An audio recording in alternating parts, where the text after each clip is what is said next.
and welcome to the MX5 guide on the Charlotte Roval in iRacing. If you want to, then you can practice against my ghost car. You can find the lap files on our community Discord, which is linked in the description down below, and you can find the telemetry on Garage 61.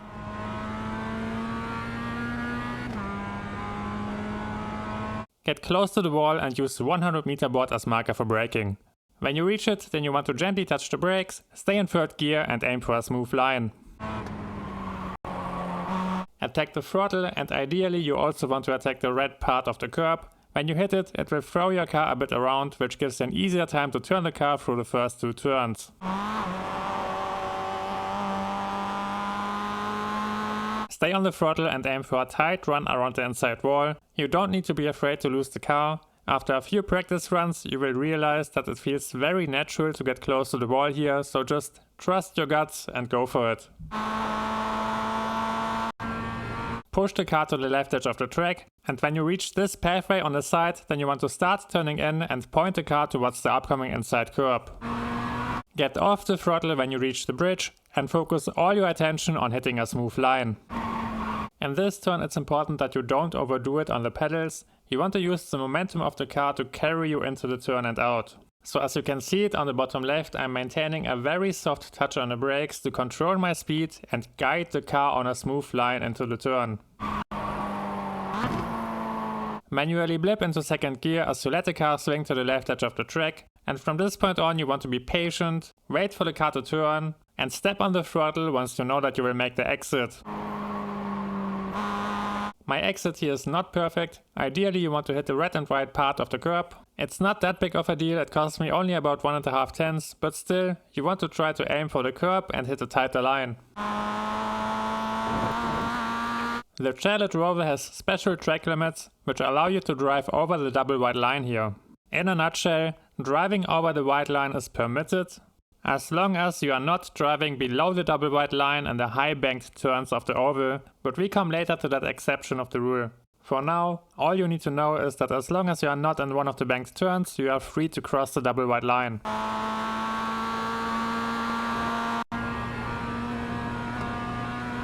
Drive on the left edge of the track, and once you see the upcoming inside curb up here, you want to give the brakes a medium touch. Once again, you want to control your momentum and aim for a smooth line as you turn the car towards the upcoming curb. Your goal here is to exit along the inside of the track to set the car up for the next hairpin. This is pretty much the limit, you cannot go further. As soon as your tire gets fully on the grass, you will receive an incident point. So be a bit careful here and don't fully attack the curb, because when you attack it, then it will be difficult to avoid the X1.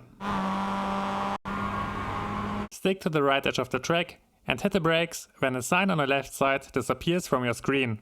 You want to go hard on the brakes and shift all the way down into first gear. This turn will always feel a bit awkward, but there are two things which you want to keep in mind to make it easier. Number one is you want to avoid the curb on the inside. If you hit it, it will mess up your exit and it's very easy to spin.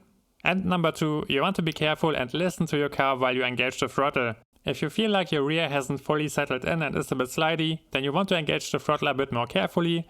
If you hit a solid apex like I'm doing it right here, then you can fully step on it and accelerate onto the oval.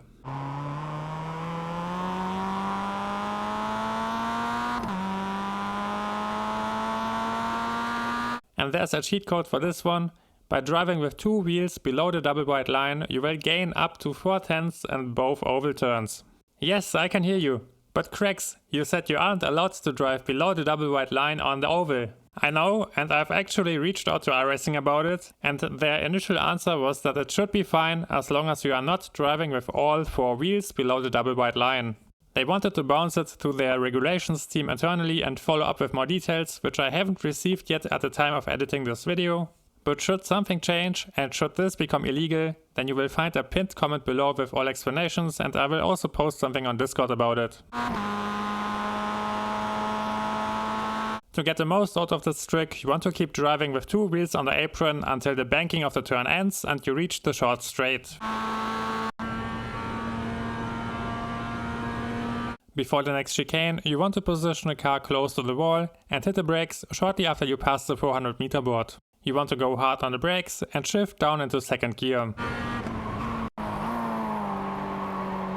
Fully attack the first inside curb, and there are a few things which you want to keep in mind to survive the race. First of all, you want to make sure that you coast when you attack the curb, because then you won't lose the car when something unexpected happens. And second, you can attack this curb even harder, but I'm always trying to keep two wheels close to or on the track. That way it's pretty much impossible to lose control over the car, even if someone bumps into you, which can happen pretty frequently around here.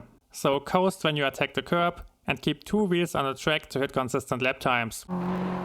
Get back on the throttle before you reach the second part of the chicane, and you can also attack the white and red part of the next curb, but it can be a bit dicey when your tires are too cold or too hot, so when you want to make sure that you finish your race, it might be safer to drive around it.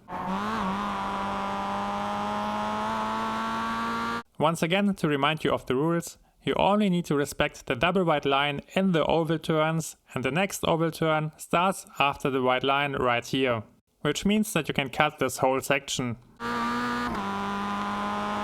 Once you reach the white line, you need to play by the rules again and drive off the apron to get two wheels back on the track.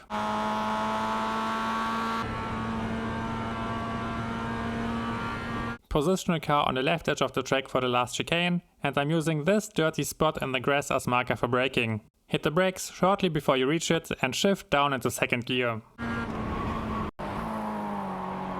Fully attack the entry curb of the chicane and be aggressive on the throttle to accelerate towards the finish line. Please don't forget to leave a like and subscribe. I wish you all the best for the next weekend. See you next time!